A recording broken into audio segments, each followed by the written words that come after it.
Be seated.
Honourable Senators, please be seated.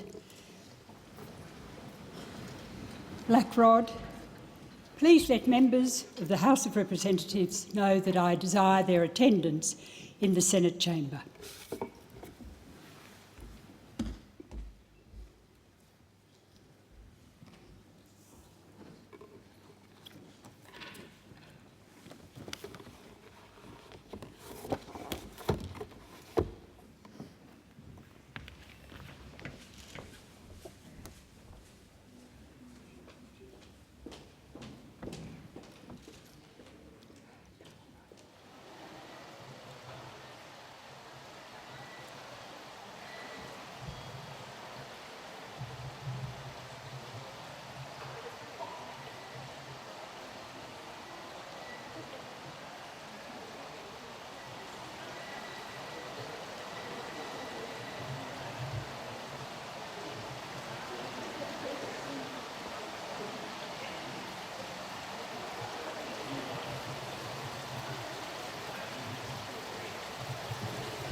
The Usher of the Black Rod with a message from Her Excellency, the Governor-General. Admit the Usher of the Black Rod.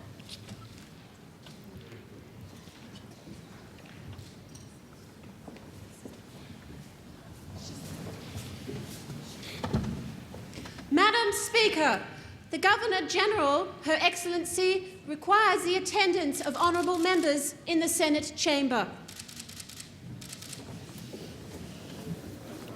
I shall be glad if honourable members will accompany me to the Senate chamber.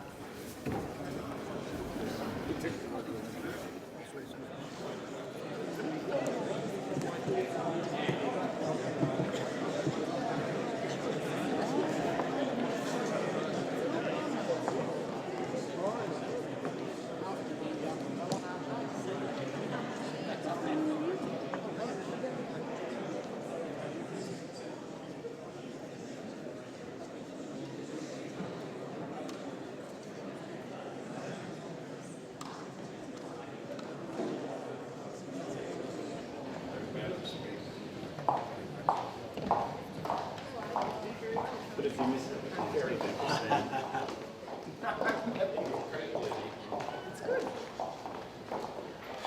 Snowy?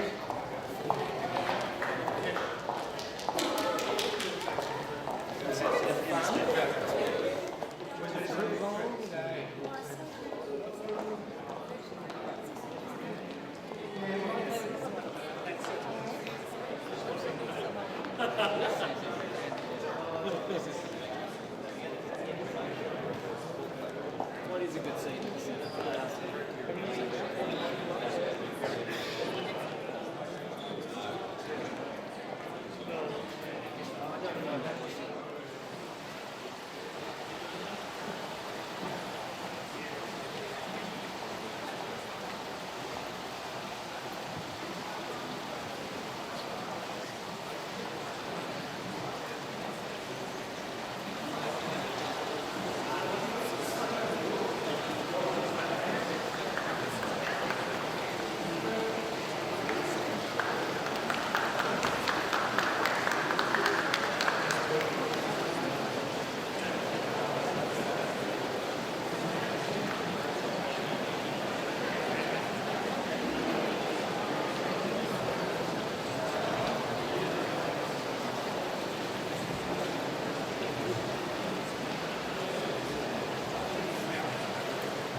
Madam Speaker,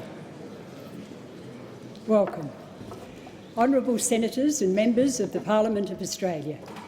Today, at the opening of the 44th Commonwealth Parliament, we celebrate the enduring health of our democracy.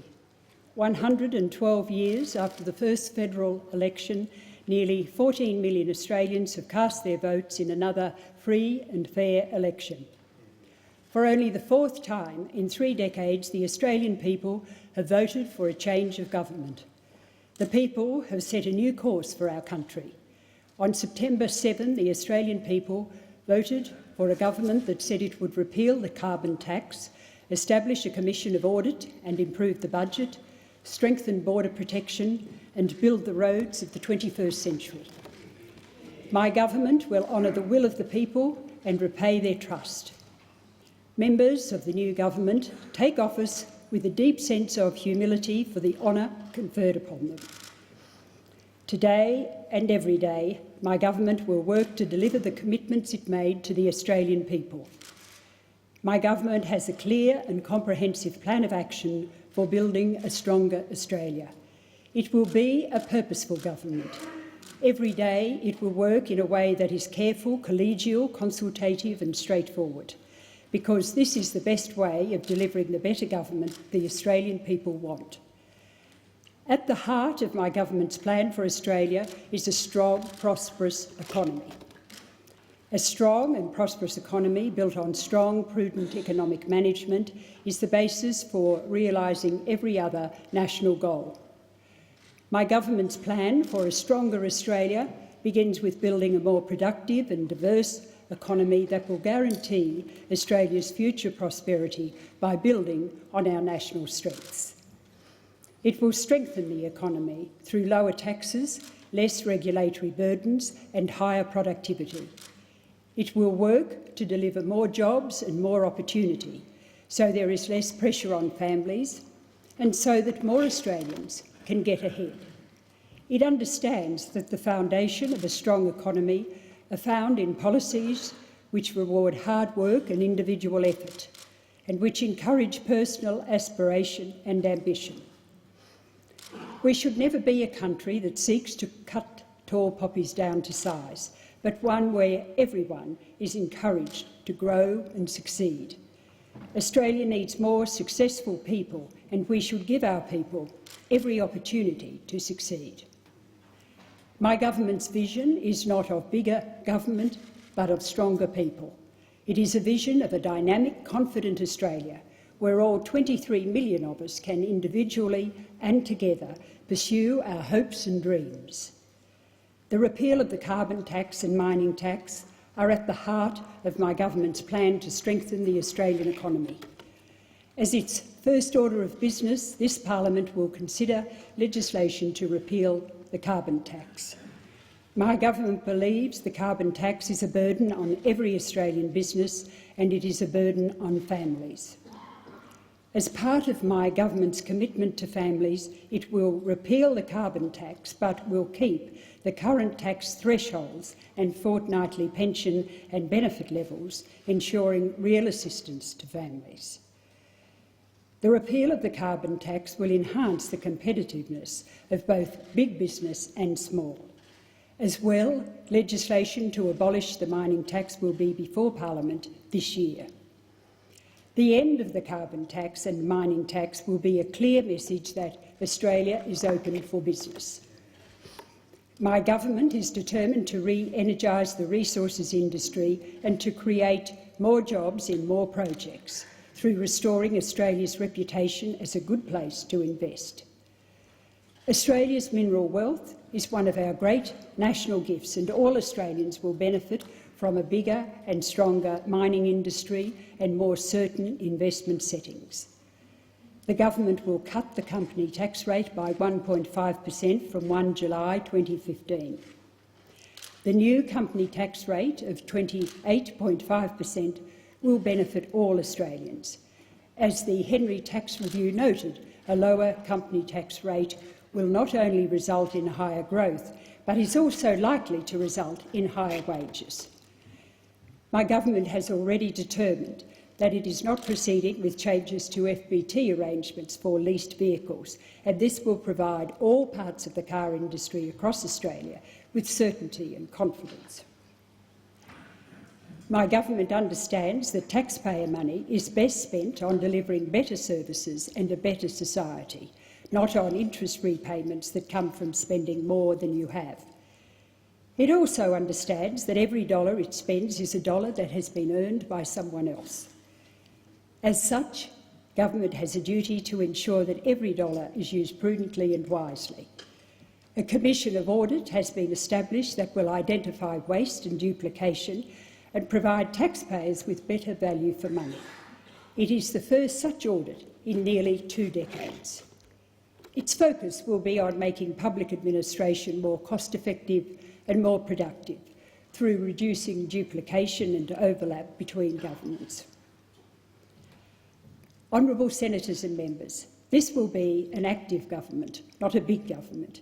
It aims to strengthen the economy, improve the budgetary position and lay out a plan for long-term sustainable growth. By strengthening the economy, we will strengthen Australia. Employing almost 1 in 2 people in the private sector, small businesses are the best job creators in the Australian economy. My government will lower taxes, cut red tape and make it easier for small businesses to grow and employ more people. For the first time in 2 decades, there will be a root and branch review of national competition policy because competition drives productivity growth. The company tax cut will reward those who have the courage and resourcefulness to start and grow their own business.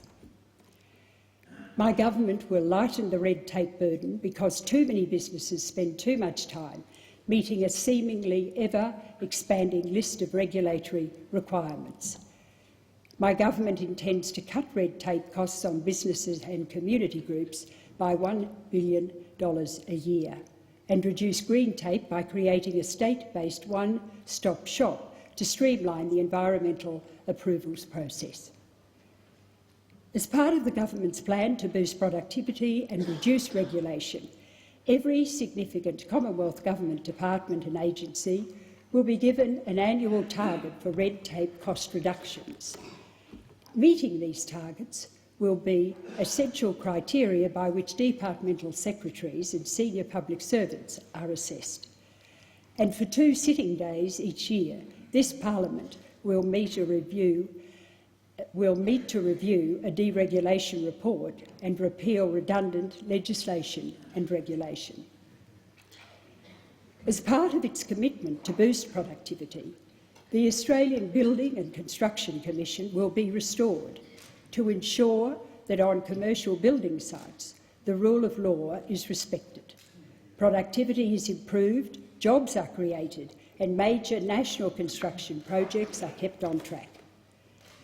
The law will be changed so that registered organisations and their officials are held to the same rules and standards as companies and their directors. My government believes in the dignity of work and the importance of participation, so it will reinvigorate the Work for the Dole program to help ensure that all working-age people are working, preferably for a wage, but if not, through the Work for the Dole program. There will be incentives for employers to take on more mature-aged workers and young people. These incentives include a job commitment bonus for long-term unemployed people who get work and remain off welfare for 12 months, with an increased bonus at 24 months, and a new job seeker relocation bonus for young people who move to take up work. More accessible, affordable and flexible childcare is good for the economy as well as good for families. Improving access to childcare provides parents with more choice, provides the workforce with more workers and lifts productivity of the nation. My government is tasking the Productivity Commission to undertake an inquiry into childcare. The Productivity Commission will identify how the current system can be improved and how it can be made more responsive to the needs of parents. My government's paid parental leave scheme, starting on 1 July 2015, is also part of its plan for delivering a stronger economy through improved workforce participation. The new scheme will pay women at the rate of their actual wage rather than the minimum wage, and for 26 weeks rather than 18 weeks under the current scheme. Currently, of the more than 30 countries in the OECD offering a paid parental leave scheme, Australia is one of only 2 that fail to pay parental leave based on a replacement wage. The new scheme will provide a woman earning an average full-time salary with $21,300 more than the current scheme. Paid parental leave should be a workplace entitlement, not a welfare payment. Above all, it gives working women the support they need to balance the competing responsibilities of career and family. By growing the economy, we can create the best conditions for more jobs, higher wages and the funding of better services for all Australians. This will provide benefits for all parts of the economy, in manufacturing, agriculture, education and research and services, as well as mining. Within 5 years, my government envisages that our economy will have delivered 1 million new jobs, and within a decade, over 2 million new jobs will have been created. As well as playing its part in the wider global community, my government will strengthen Australia's relations with key partners and will bring a Jakarta, not Geneva focus to our foreign policy. The focus of our international policies will be on the advancement of Australia's core strategic and economic interests. Australia has global interests, but it is particularly important that we focus on the Asia-Pacific region. As the economies of Asia continue to expand, demand for Australian minerals and other exports will remain strong.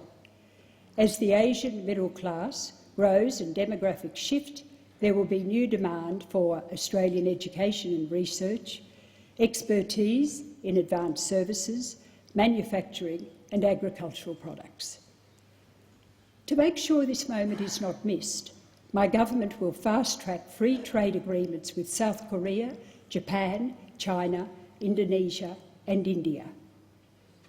These are agreements that will provide new and enlarged markets for Australia's high-quality products and services, which means more exports and more jobs for Australians.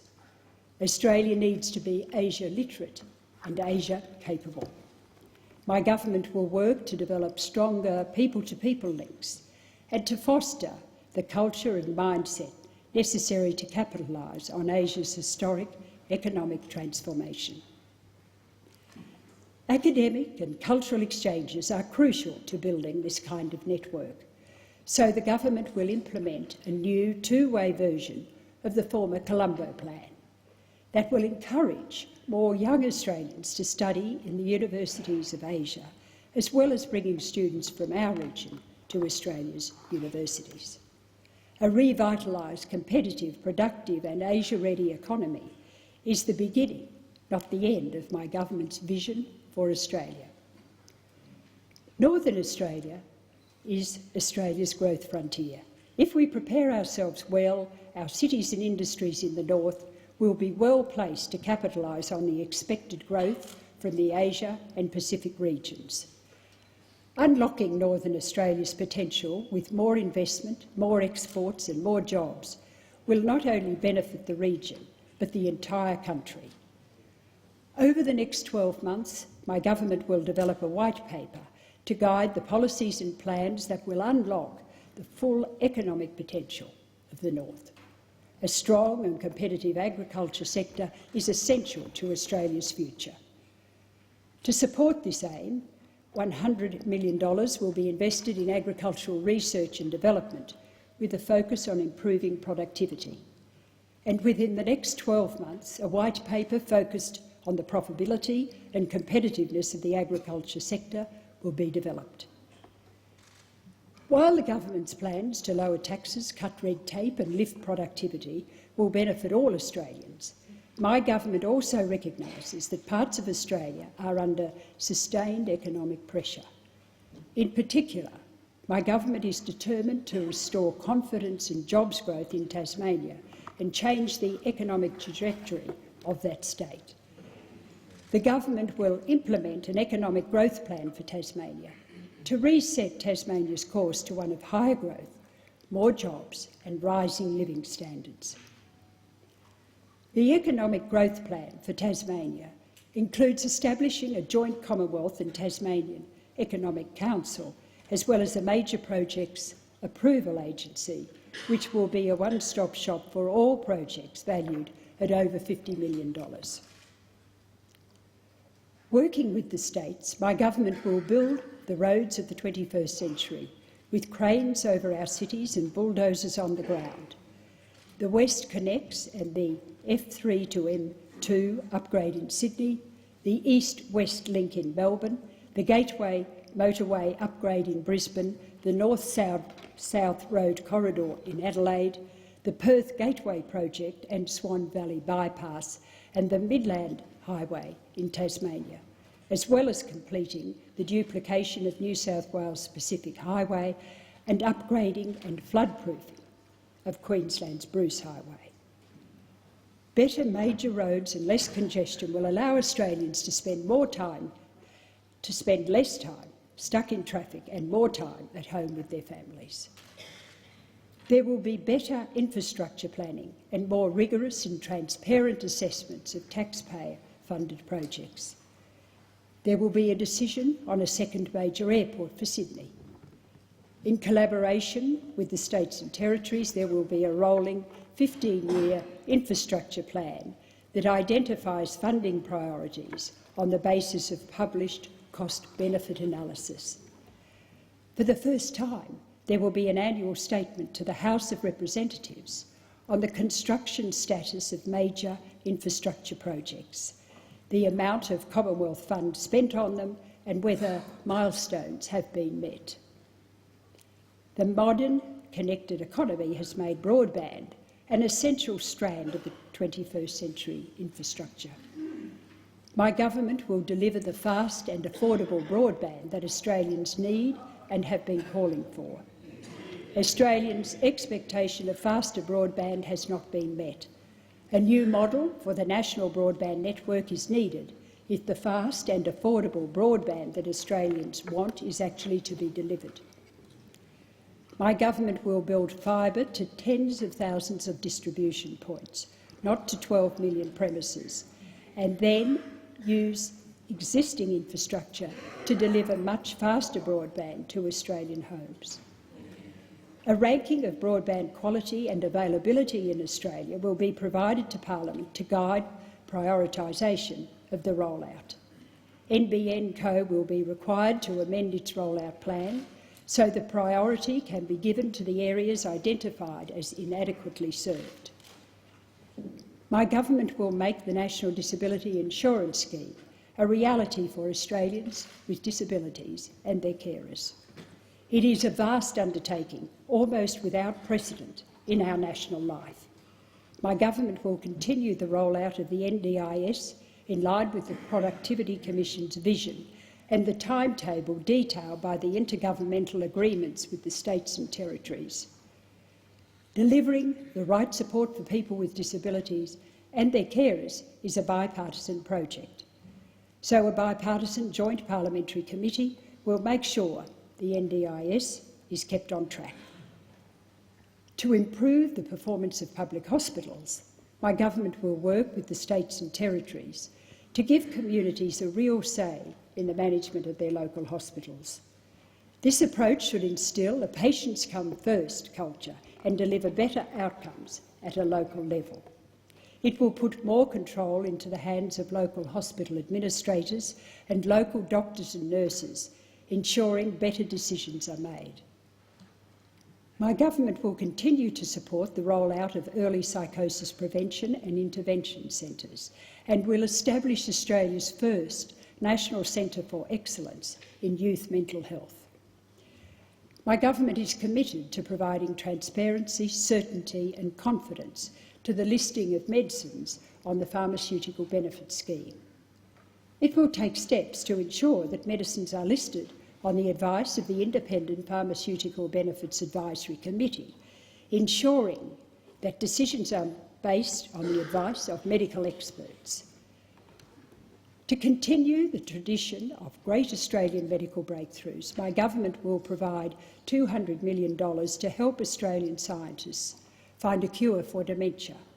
The government will also provide $35 million to help find a cure for type 1 diabetes.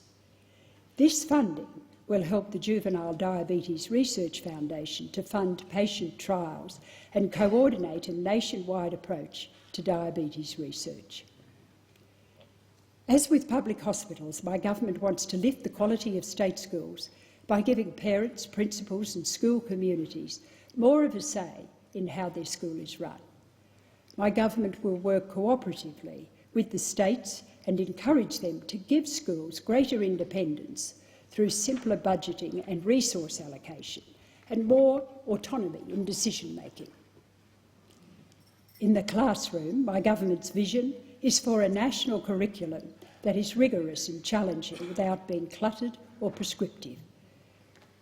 We will also make a concerted effort to get the basics right to ensure that all children leave school with strong literacy and numeracy skills.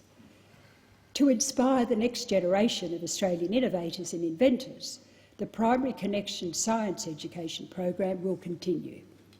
And because every Australian student has the right to a safe and happy school day, my government will work with social media operators, schools and parent groups to tackle cyberbullying and other harmful online material directed at children.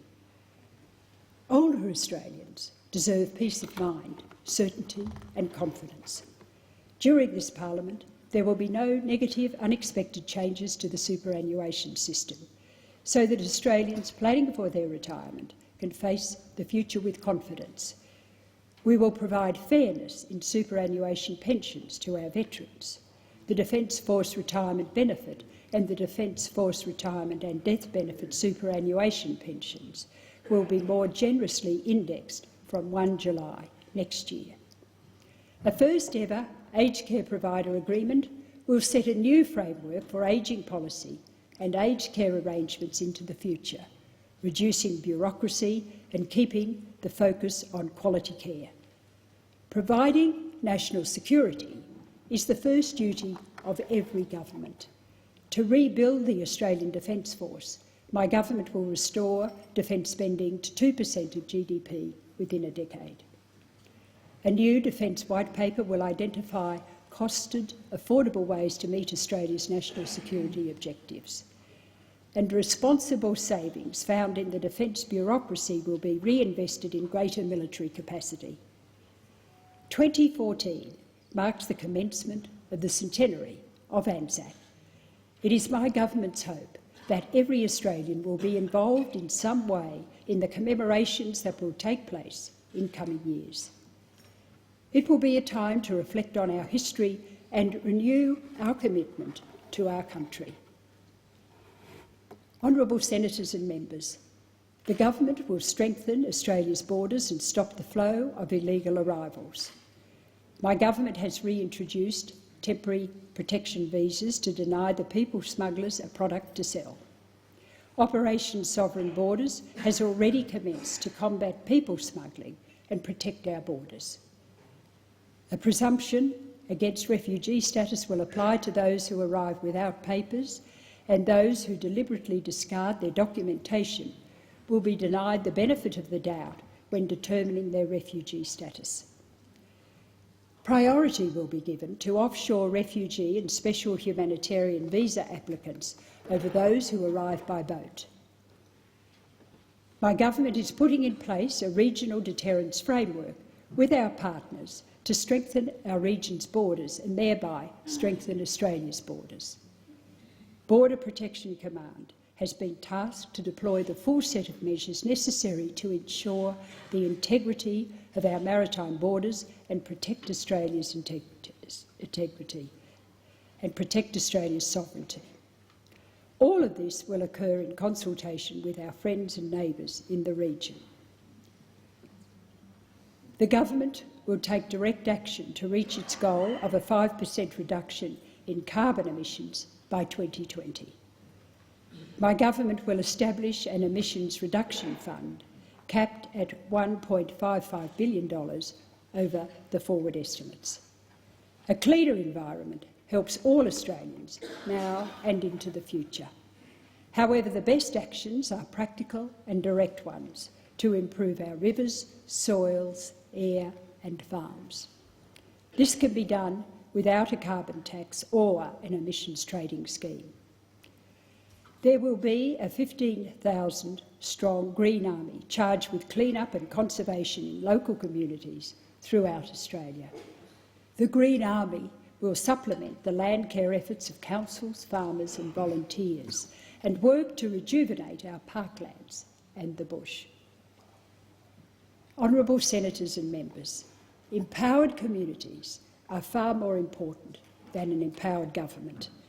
Nowhere is the truth of this more apparent than in Aboriginal and Torres Strait Islander communities. My government wants a new engagement with Aboriginal people to be one of its hallmarks. The Prime Minister's Indigenous Advisory Council, chaired by Mr Warren Mundine, has been established. The Council's focus will be ensuring that children go to schools, adults go to work, and the ordinary rule of the land operates in Aboriginal communities. Training for training's sake programs will be replaced with initiatives that help Indigenous Australians find and keep meaningful and rewarding work. In cooperation with the Australian Employment Covenant and Generation One, $45 million will train 5,000 Indigenous people for guaranteed jobs, because a real job offers dignity and hope and is a critical part of our reconciliation journey. A new concerted emphasis on attending school and finding work can break the cycle of welfare dependency and the entrenched unemployment that has held back Indigenous Australians for too long. Within 12 months, my government will put forward for public consultation a draft constitutional amendment to recognise Indigenous people in the Constitution and establish a bipartisan process to assess its chances of success. A referendum recognising Aboriginal people as the first Australians could be a unifying and liberating moment for the nation, even surpassing the 1967 change or the national apology. Such an acknowledgement of Aboriginal people as the first Australians would complete our Constitution rather than change it. There will be more for this Parliament to do. New challenges will arise. New problems will need to be solved. But my government begins its time in office with a sense of optimism. There is no limit to what Australia can achieve, but only if we respect the limits of government as well as its potential. Over the next 3 years, my government aims to provide mature and stable leadership that matches words with deeds. Leadership that puts its faith in Australia's greatest resource, the genius and creativity of our people.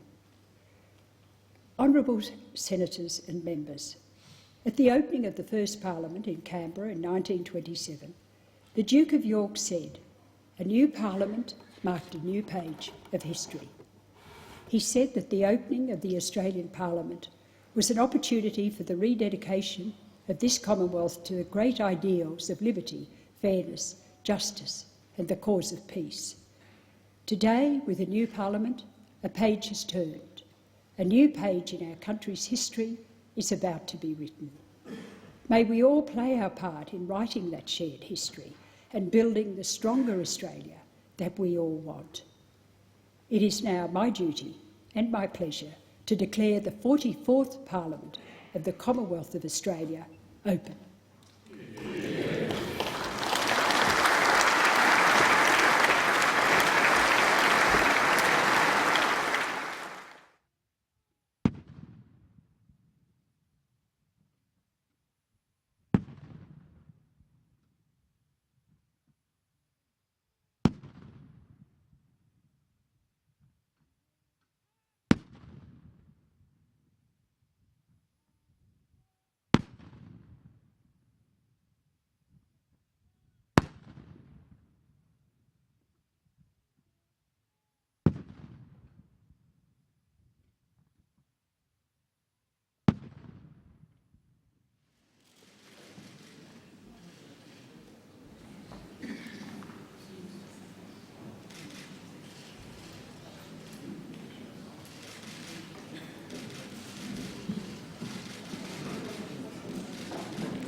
If senators will resume their seats, please.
Would everybody take their seats, please? And I give the call to the Honourable the Prime Minister.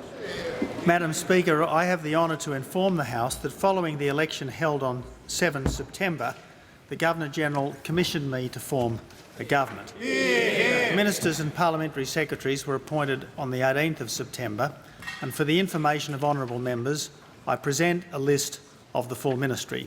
The document lists all ministers and parliamentary secretaries and the offices they hold. It shows those ministers who comprise the Cabinet and provides details of representation arrangements in each chamber. I understand that this document will be included in the votes and proceedings and Hansard. Madam Speaker, I would also like to inform the House that the honourable member for Barara has been appointed Chief Government Whip and that the honourable members for Forrest and Wright have been appointed Government Whips.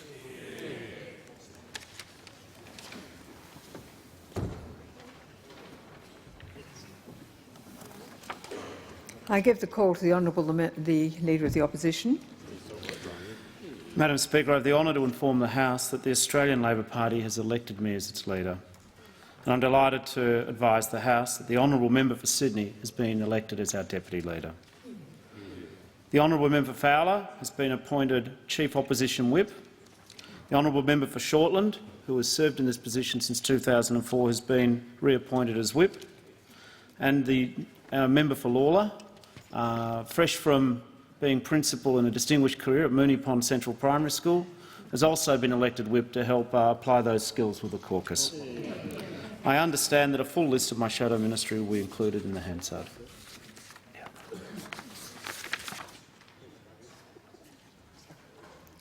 I call the Deputy Prime Minister and Leader of the Nationals. Thank you, Madam Speaker, and I'm pleased to inform the House that I was elected by the Nationals as their leader, and the member for New England is the deputy leader of the Nationals. The member for Parkes has been reappointed as the Nationals' Chief Whip, and the member for Dawson is the Nationals' Whip. Call the Honourable the Prime Minister. He's leader and whip. Prime Minister, Madam Speaker, I present the Veterans Affairs Legislation Amendment Bill and the explanatory memorandum.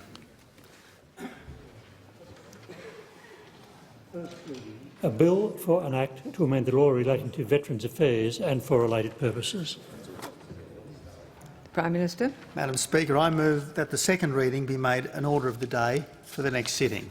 The question is that the second reading be made an order of the day for the next sitting. All those in favour, please say aye. To the contrary, no. I think the ayes have it.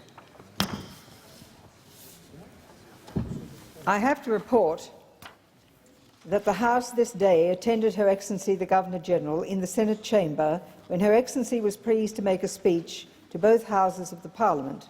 I have received a copy of the speech, which will be incorporated in Hansard for record purposes. I call the Prime Minister. Madam Speaker, I move that a committee consisting of Mr Nikolic, Ms Henderson and the mover be appointed to prepare an address in reply to the speech delivered by Her Excellency the Governor-General to both Houses of the Parliament, and that the committee report at the next sitting. The question is that the motion be agreed to. All those in favour, please say aye. To the contrary, no. I think the ayes have it. I have to announce that I have made an appointment of the Registrar of Members' Interests, and I wish to inform the House that in accordance with Resolution 3 of the House of Representatives relating to the registration of members' interests, I have appointed Mr Elder as Registrar of Members' Interests.